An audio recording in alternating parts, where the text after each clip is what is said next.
सभी आदरणीय मंत्रीगण, अन्य सभी महानुभाव और उत्तर प्रदेश के मेरे प्रिय भाइयों और बहनों, लखनऊ आता हूं तो अवध के इस क्षेत्र का इतिहास, मलिहाबादी दशहरी जैसी मीठी बोली, खान पान, कुशल कारीगरी, आर्ट, आर्किटेक्चर, सब कुछ ऐसे सामने की तरफ देखने लग जाता है। मुझे अच्छा लगा कि 3 दिनों तक लखनऊ में न्यू अर्बन इंडिया यानी भारत के शहरों के नए स्वरूप देश भर के एक्सपर्ट्स एकत्र आकर के मंथन करने वाले हैं। यहां जो प्रदर्शनी लगी है वो आजादी के इस अमृत महोत्सव में 75 साल की उपलब्धियां और देश के नए संकल्पों को भली भांति प्रदर्शित करती है। और मैंने अनुभव किया है, पिछले दिनों जब डिफेंस का कार्यक्रम किया था और उस समय जो प्रदर्शनी लगी थी, सिर्फ लखनऊ ही नहीं, पूरा उत्तर प्रदेश उसे देखने के लिए पहुंचा था।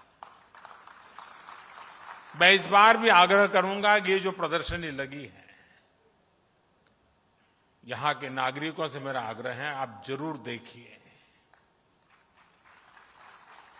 हम सब मिलकर के देश को कहां से कहां ले जा सकते हैं, हमारे विश्वास को जगाने वाला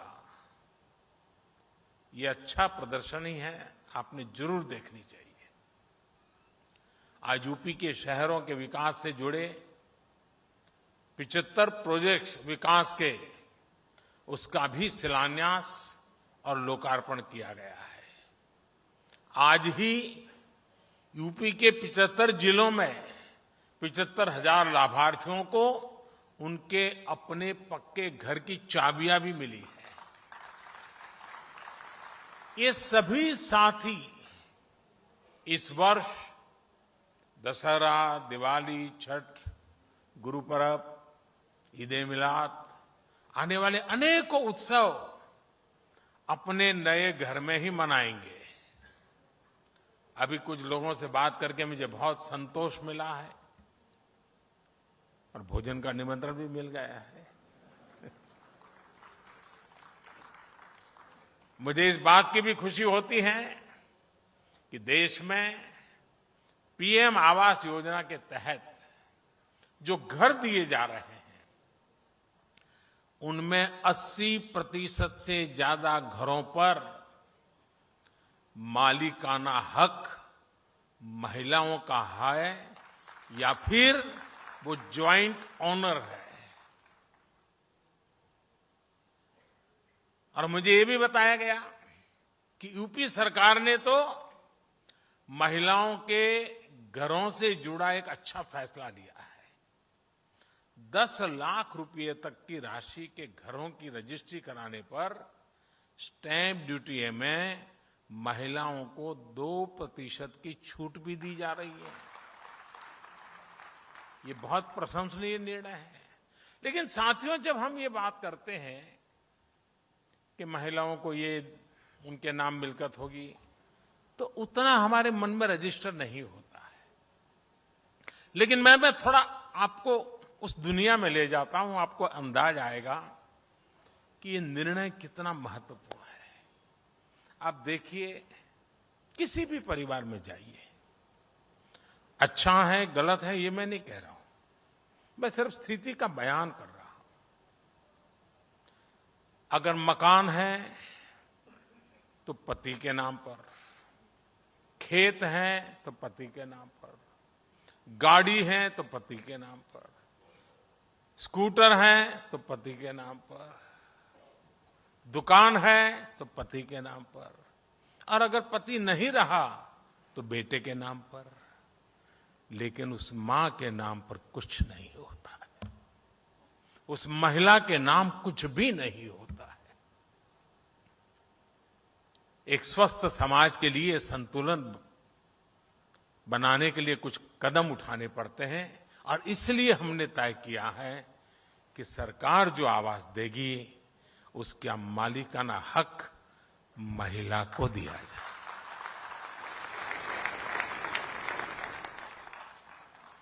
साथियों, आज लखनऊ के लिए एक और बधाई का अवसर है।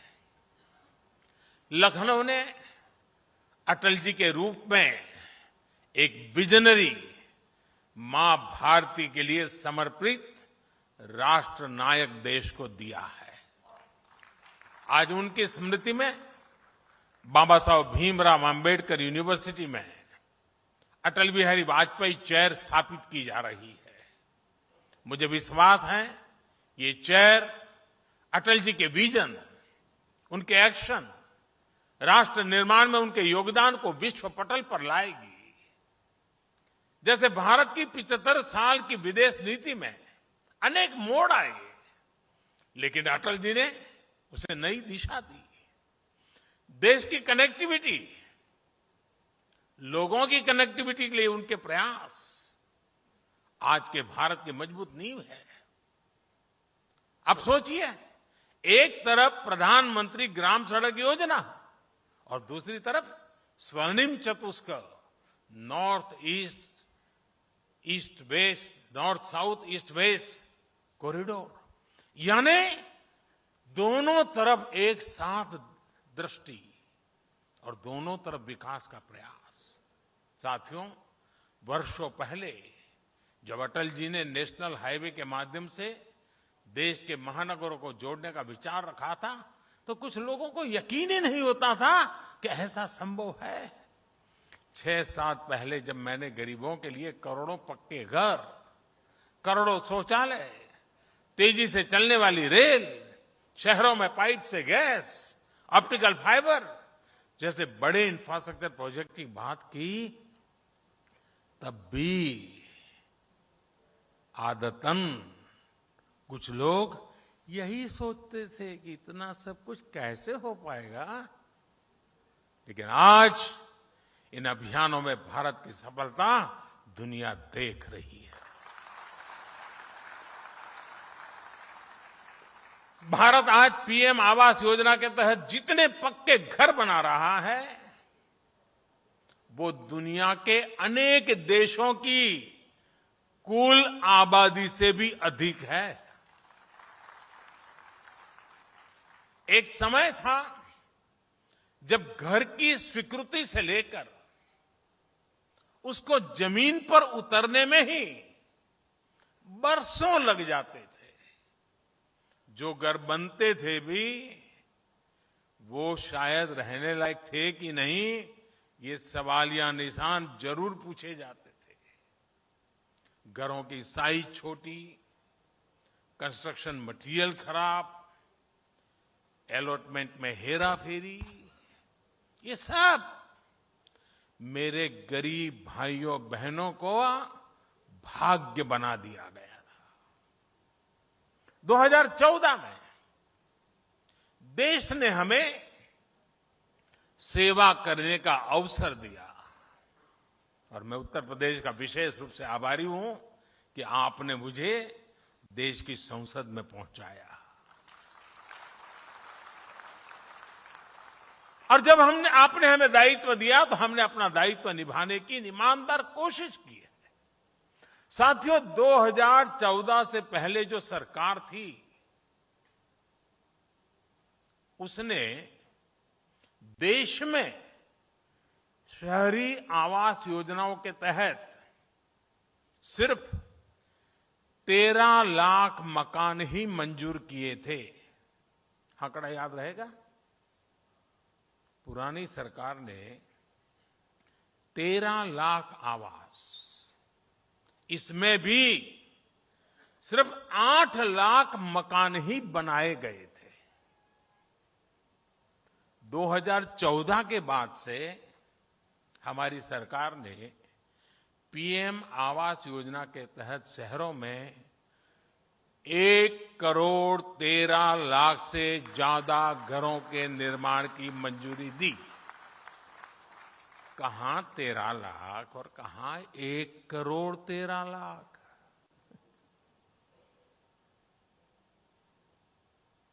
इसमें से 50 लाख से ज्यादा घर बनाकर उन्हें गरीबों को सौंपा भी जा चुका है। साथियों, ईंट पत्थर जोड़कर इमारत तो बन सकती है, लेकिन उससे घर नहीं कह सकते। लेकिन वो घर तब बनता है जब उसमें परिवार के हर सदस्य का सपना जुड़ा हो, अपनापन हो, परिवार के सदस्य जी जान से एक लक्ष्य के लिए जुटे हुए हो, तब इमारत घर बन जाती है। साथियों, हमने घरों के डिजाइन से लेकर घरों के निर्माण तक की पूरी आजादी लाभार्थियों को सौंप दी। उनको मर्जी पड़े वैसा मकान बनाए। दिल्ली में एयर कंडीशन कमरे में बैठ करके कोई ये तय नहीं कर सकता कि तुम्हारी खिड़की उधर होगी या इधर होगी। 2014 के पहले सरकारी योजनाओं के घर किस साइज के बनेंगे, इसकी कोई स्पष्ट नीति ही नहीं थी। कहीं 15 स्क्वायर मीटर के मकान बनते थे, तो कहीं 17 स्क्वायर मीटर के। इतनी छोटी जमीन पर जो निर्माण होता था, उसमें रहना भी मुश्किल था। 2014 के बाद हमारी सरकार ने घरों की साइज को लेकर भी स्पष्ट नीति बनाई। हमने ये तय किया कि 22 स्क्वायर मीटर से छोटा कोई घर नहीं बनेगा। हमने घर का साइज भी बढ़ाने के साथ ही पैसा सीधा लाभार्थियों के बैंक खाते में भेजना शुरू किया। गरीबों के बैंक खातों में घर बनाने के लिए भेजी ये राशि कितनी है, इसकी चर्चा बहुत कम हुई है। आप जानकर हैरान रह जाएंगे कि पीएम आवास योजना शहरी के तहत केंद्र सरकार ने करीब करीब 1 लाख करोड़ रुपए गरीबों के बैंक खाते में ट्रांसफर किए। साथियों, हमारे यहां कुछ महानुभाव कहते रहते हैं कि मोदी ने, हमने प्रधानमंत्री तो बना दिया, मोदी ने किया क्या?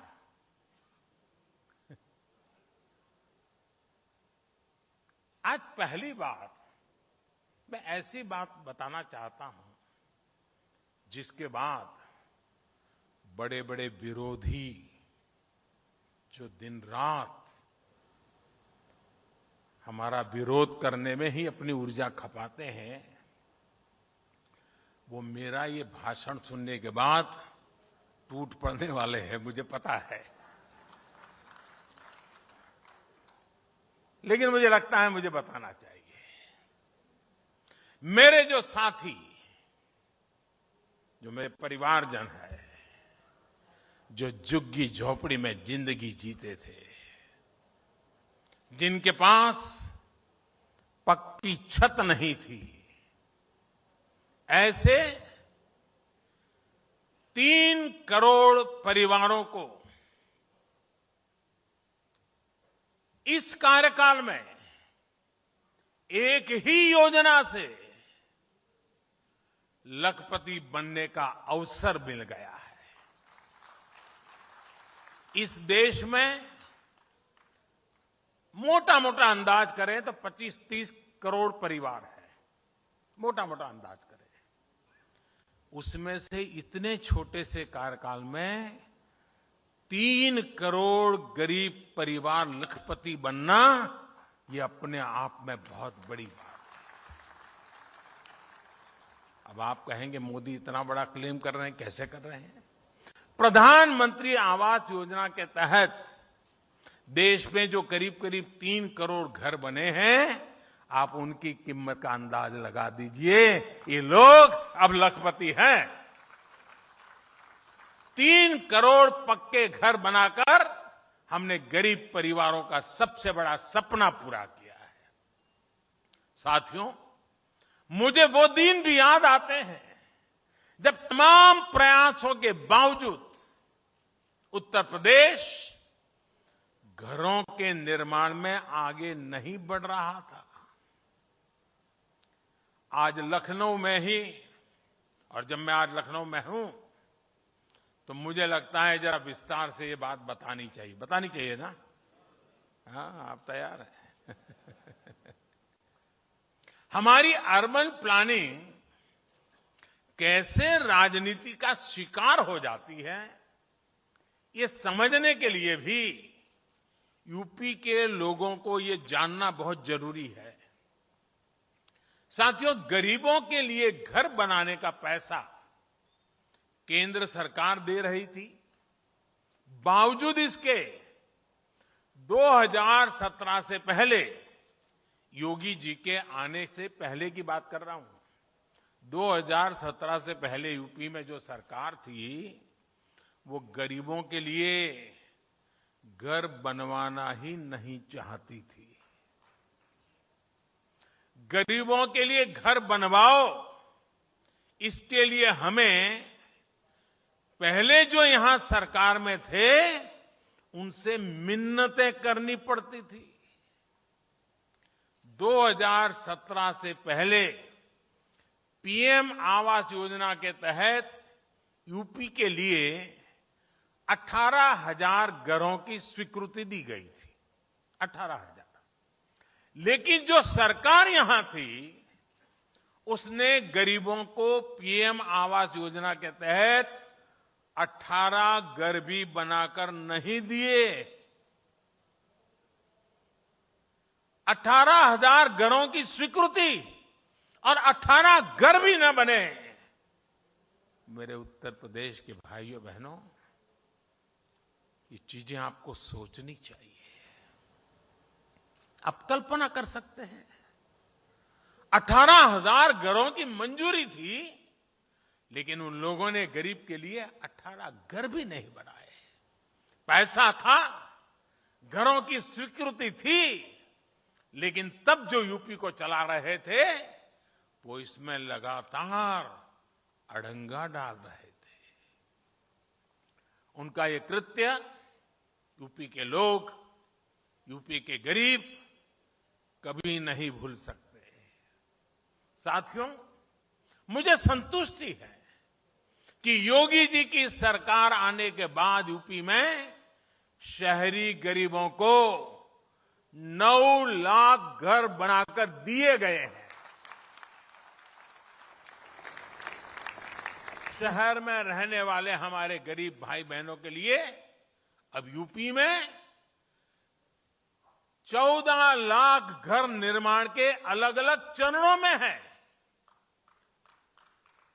अब घर में बिजली, पानी, गैस, शौचालय ऐसी सुविधाएं भी मिल रही हैं, तो गृह प्रवेश भी पूरी खुशी के साथ, आन बान के साथ हो रहा है।